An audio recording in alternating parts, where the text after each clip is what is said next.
Welcome to Ball Talk with the Boys, episode 5. I'm your host, Kevin Kelly, joined by my co-host, Cameron Hall. Hey, y'all. And boy, do we have a great show for you today on this lovely Ball Talk Tuesday. Let's jump right in. All right, guys, we're going to hit what we regularly hit. We're going to start with fantasy. We're going to go into best bets of the week. We're going to go through losers of the weekend. Normally we do players. Not trying to spoil anything. We don't have any players on the losers of the week this week. We're going to hit some baller BS, go through NFL recap, and then we're going to talk about the worst day of my year up to this date. That piece of shit rivalry game that we watched Saturday. So let's wrap around. Fantasy talk, Kevry, take it away on this Ball Talk Tuesday. That's right. Let's go. All right, we're highlighting 2 players this week, 1 running back and 1 wide receiver. These are the players you should start for week 14. Kind of crazy to think this is the last game of the regular season of fantasy. Season's flown by. Yeah, we got to lock in. Yep. First up is a player who should be available on the waiver wire, so make sure you put that claim in. It is Chris Rodriguez, running back for the Washington Commanders. C-Rod is the new Commanders RB1. He led the backfield with 11 carries, 41 yards, and a touchdown, and he should continue to get opportunities to shine. He gets Minnesota, New York, Philly, and Dallas coming up, all great matchups. You can't argue with nabbing a starter at this point in the season for your playoff run. Let's go. Next player highlighted is Jameson Williams, wide receiver of the Detroit Lions. He'll be wide receiver 1. He might be my wide receiver 1 for the whole, this whole week, dude. With Amon-Ra hurt, since week 9, Williams is the wide receiver 3 and 10th in points per game with 15.3. We're balling out. Like we said, Amon-Ra is dealing with an ankle injury and is likely to miss this week. With Amon-Ra hurt, Jameson Williams stepped up versus the Packers. He had 144 yards, 86 yards after the catch, 4 missed tackles forced, and 1 touchdown last week. Williams has a great matchup this week against a shaky Dallas Cowboys secondary ranked 31st in pass defense. Start Jameson Williams with confidence. And with that, I'm going to pass it over to Cam with the best bets of the week. All right, fellas, best bets of the weekend. We are 8-4 so far on the year, up 4 units if you've been telling my bets. Let's go. Had a boy the other day say, I thought we were doing parlays. No, this is not a parlay. If you want to do it. I guess separately, but this is not a parlay. This is individual bets. First bet of the week, we got to bounce back. Give me Colts money line versus the Jags this week. Colts have now fallen to tied for second place with the Texans. Oh, dude, it's like 3-way so tie with Jacksonville too. The Jags are officially first. Yeah, that's crazy. Jags have been playing well, but they're missing a lot of their good players right now. I think it's about time that they kind of fell back down to earth.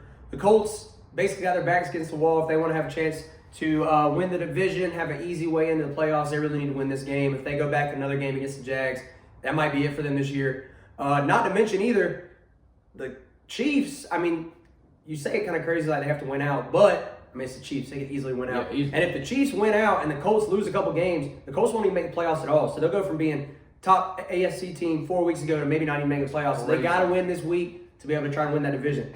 Next game, though, like I just said, give me Kansas City minus 3.5 over the Texans. I'm going to ride with Kansas City until they lose me a bet, and they haven't lost me a bet. Minus 3.5 for Kansas City, in my eyes, is them begging me to take it. Like, I dare you to take Kansas City minus 3.5. Well, you know what? I will. You took it, and I'm taking it. Minus 3.5. Kansas City, come on. That's 2-0 so far on the bets. We're coming in at 3-0. Georgia money line against Alabama this week in the SEC championship game. Kirby will beat Bama eventually.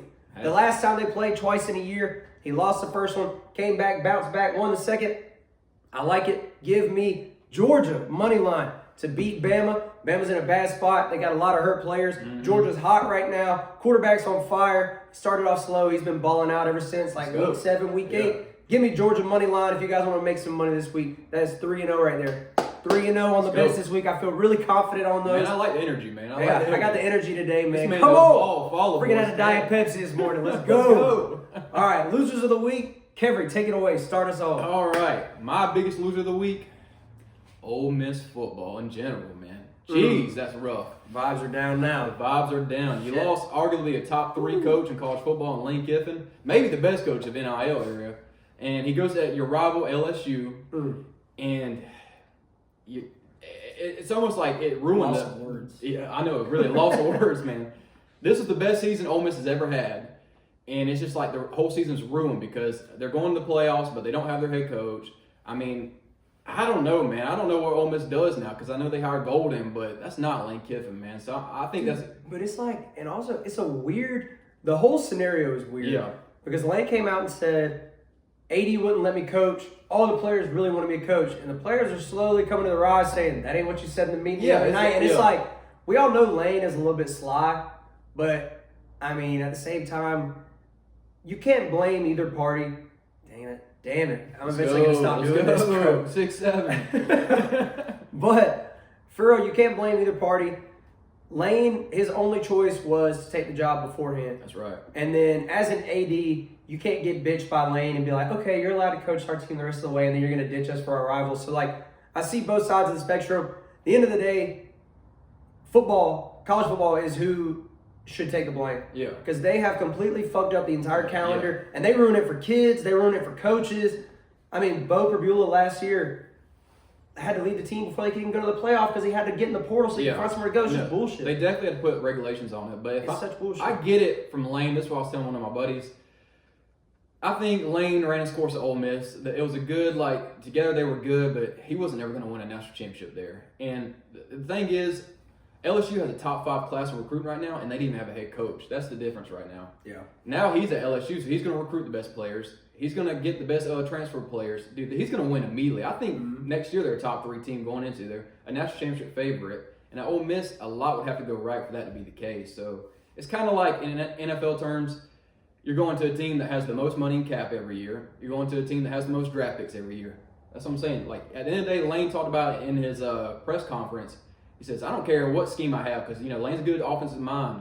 He said, I don't care what scheme I have. You have to have good players. And LSU is willing to spend the most money on players.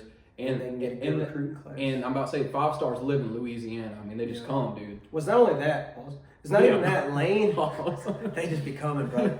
But Lane, for real, Lane is one of the best recruiters. It's just like, he was getting Ole Miss top 15 recruiting classes at Ole Miss. Yeah. Like, Ole Miss is not that. They're not that contender. No. And he was making them that. So you go to LSU, LSU's had shitty situations, shitty coaching, and they've still been top 5, top 6 the past 3-4 years with Brian Kelly, who obviously is a cunt. Yeah, so everyone hates Brian. So you add Lane Kiffin, who gets along well with his players, has an awesome offensive scheme. You add all that in, and I mean, that's a good situation. It's a match made in heaven, man. It's a good situation to be in. And everybody's like, yeah, he's not gonna make it. I'll be damned. I'll put a bet on that. Tell me Lane's not gonna make it at LSU, and they're like, oh, he'll just screw LSU too. There's nowhere else to screw. That's a top. LSU's a top two job. Really, yeah. I mean, Alabama's up there, but LSU's even got more money than Alabama. Here's the difference. Like, where else would you even want to go? Here's the difference. LSU doesn't have any competition. Like Alabama, you have Auburn. That's all it is in Louisiana. It's LSU, really, brother. So they get every player. And here's the thing. Here's the crazy thing. He landed on his plane, came in, flew down. The number 1 player in this class was waiting on him. Yeah. They didn't even talk before. He was sitting in his office waiting on him to meet him and get to know each other. That's the difference, man.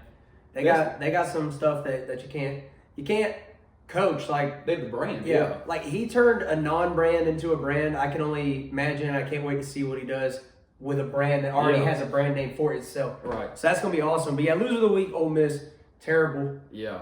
That was going to be my pick, so I had to pivot to... Yeah, sometimes you got to pivot, man. Penn State football. Yep. Oh, God, gut-wrenching. Shout out to Aaron's family. They all like that piece of shit. Hey, shout out to Sammy, too. Shout out to Sammy. Bro, fired James Franklin early with the intention of getting ahead of the coaching carousel.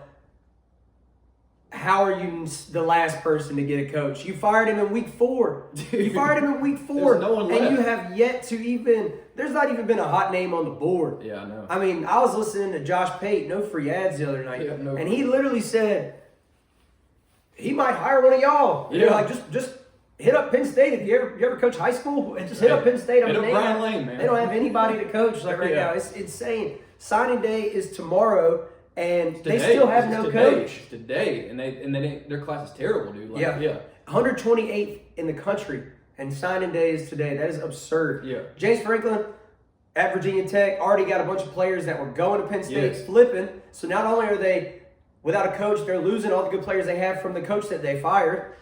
DeBoer doesn't look like he's going to leave Bama. There's been some talk about it. My thing is, man, you're in the SEC. You're the coach of Alabama football. You're not leaving. You're not leaving. Dude, you know how many people he pissed off he did that? They might force him out, but you're not leaving. That's a bridge you don't ever want to burn because then if something ever happens at Penn State, no SEC school is going to turn around and rehire you. So that's not going to happen. But yeah, the team's in shambles. They're trying to recruit with no head coach. It's already hard enough to recruit against these big schools that we have with the money they have somewhere like Penn State anyways. And then you have no head coach. Nobody knows who's it going to be. And if it is the coach that they have right now as their replacement, he ain't going to get shit in the portal. So they're going to end up being the North Carolina of next year, which is whatever coach shows up is going to be like, all right, I need 70 guys from the portal. Right. And it is going to be a shit show. They're about to be where they were whenever Sandusky and all them, bro. No, right after that. But who came in? The coach that was for the Texans. Oh gosh, what's his name? Bill O'Brien. Bill O'Brien. When Bill O'Brien got there, Penn State.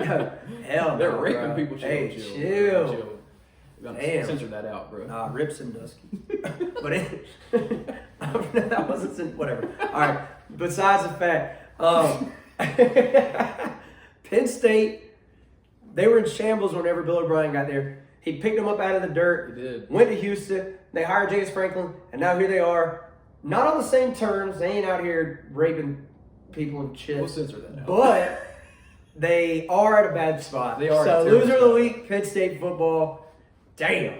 I mean, damn. Dude, if you're going to fire James Franklin, make sure you have a coach lined up that you want, man. I don't get that. I've heard a lot of rumors about Brian Daboll. I think I like that fit at this point of the year. I mean, there's not much left out there. I've heard stuff about Braum from LSU. I kind of like that too. But, I mean, are those upgrades over James Franklin? No, I don't think so. Not in the college game. I mean, Brian Daboll is a good offensive scheme. He is a good offensive scheme kind of guy. I mean, yes, he's been an OC at Bama, but recruiting's different, man. It's hard recruiting, so that's what Franklin does well. So we'll see, man. It's a tough spot to be for Penn State. All right, man. Baller BS.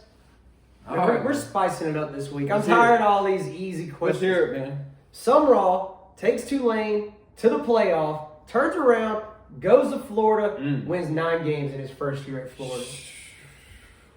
Takes Tulane, beats North Texas, makes it as the last bid in college football playoff. They're going to get their ass beat first round. Yeah. Makes the playoff, turns around, wears his Florida gear back out that mug. 9 wins, first season. Everybody's looking at Summerall. Let's go. Everybody's looking at Summerall like he's a piece of shit. They're calling him Billy 2.0. Hell nah.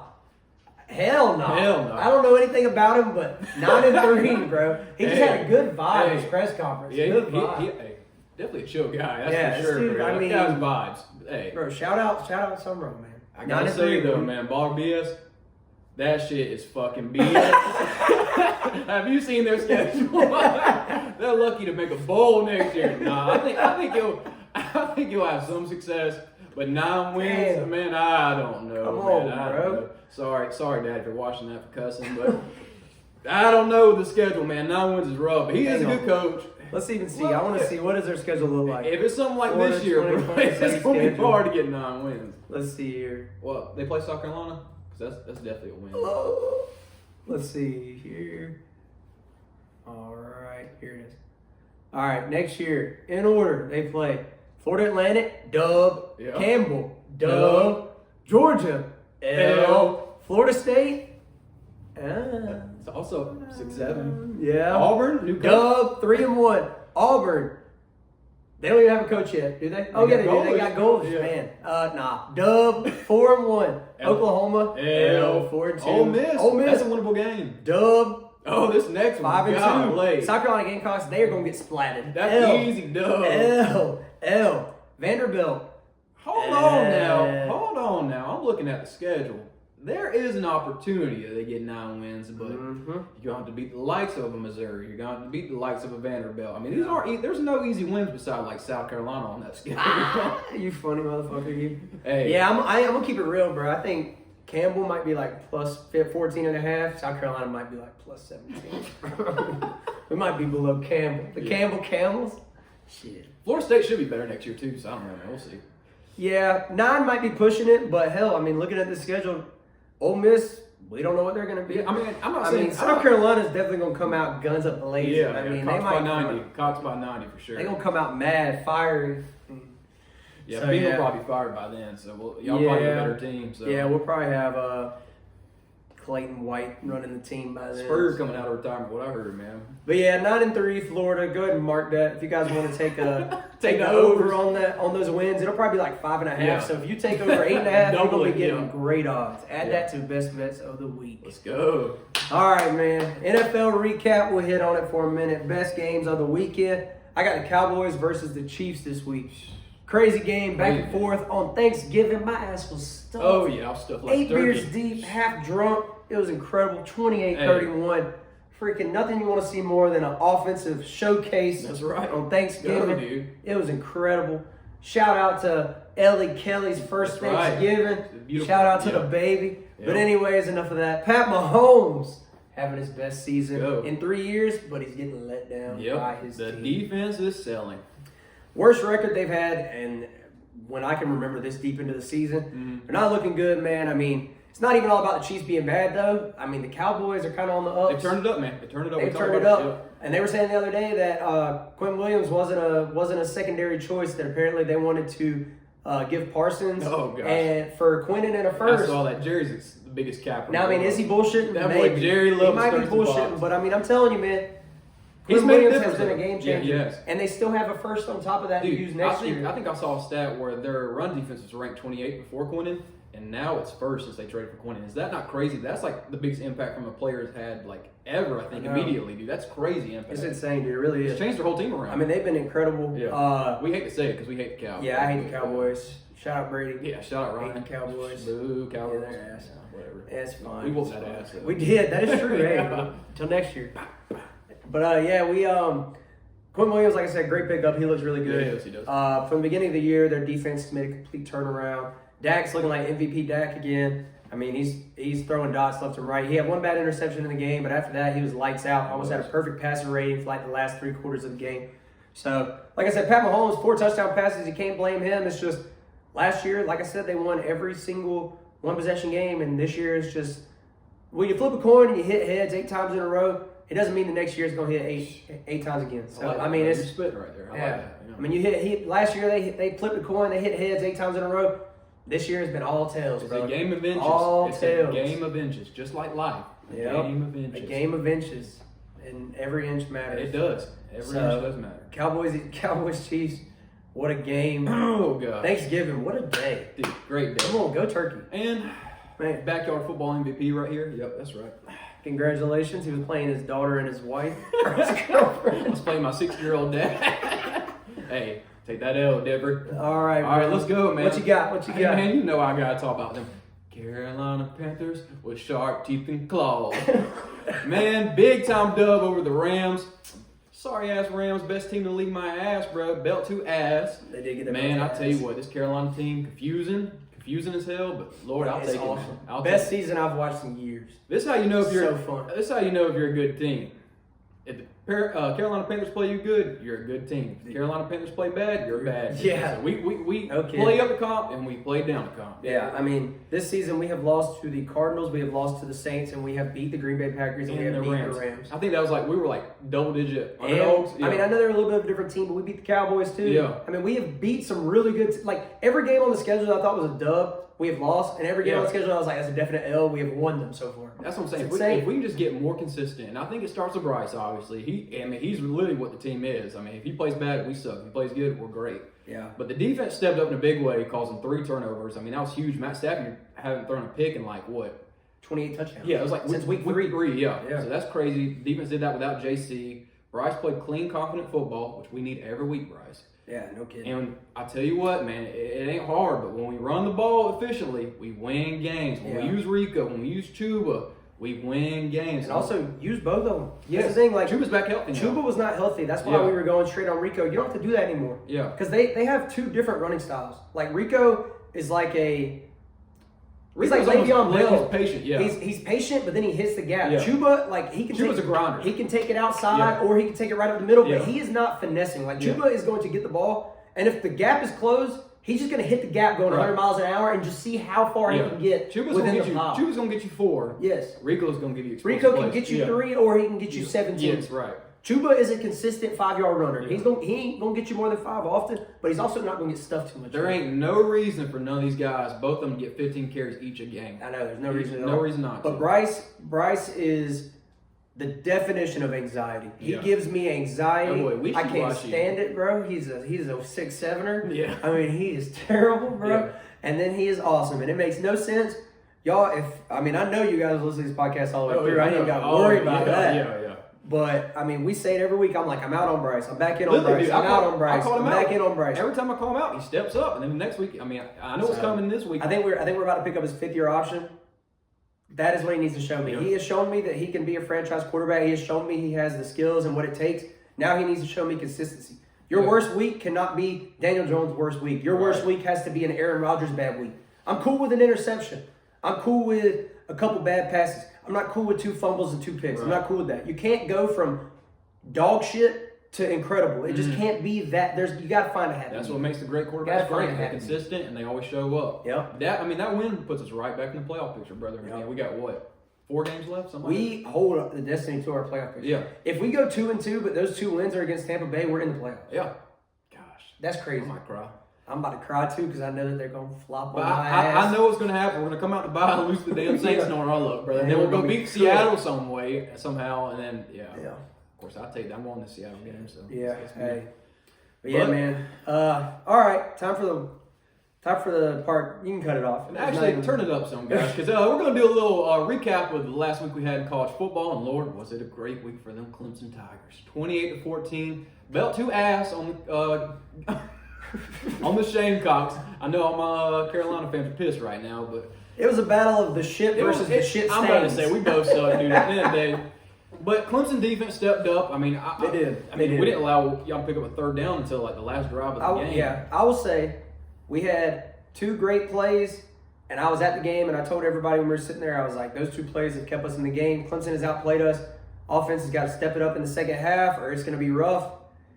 I mean, we got into y'all's side of the field 2 or 3 times, just calling some bullshit. Like 3rd and 3, let's sling a 40-yard out, like in the corner post, whatever it was. I don't even remember. I was pissed off at that point.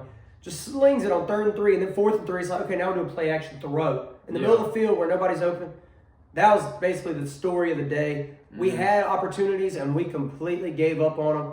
Clemson gave us more opportunities, and we lost those 2. I was texting them about it. Whenever That's the reason. When K threw that pick in the end zone, I was like, oh, that's it. Yeah. I said whoever won the turnover margin would win the game. Yeah. And that held true. I didn't think we'd win that turnover margin, but we did. Yeah. So My recap is Norris, get the fuck out of town, buddy. Yeah, him you giggling. throw a pick 6, you giggle. Yeah, him smack them giggling. damn glasses off. I think he your just might be stupid ass face, autistic, bro. I boy. think he might just have autism. Smack them damn glasses off. Yeah, we'll see what's best for me. Well, Brother, sure. if you transfer, you can go to damn Army. You run the triple option. Yeah. You can't even throw. Hell, you can throw. You can throw a 70-yard bomb and that's it. Yeah. You can just let it rip, but other than that, you ain't got shit. I don't know what happened to you from last year. Last year you were my savior. This year you were my savior. You ruined my team this year. Whatever, bro. I'm done. Hey, you know what they say? What do you got? You know what they say?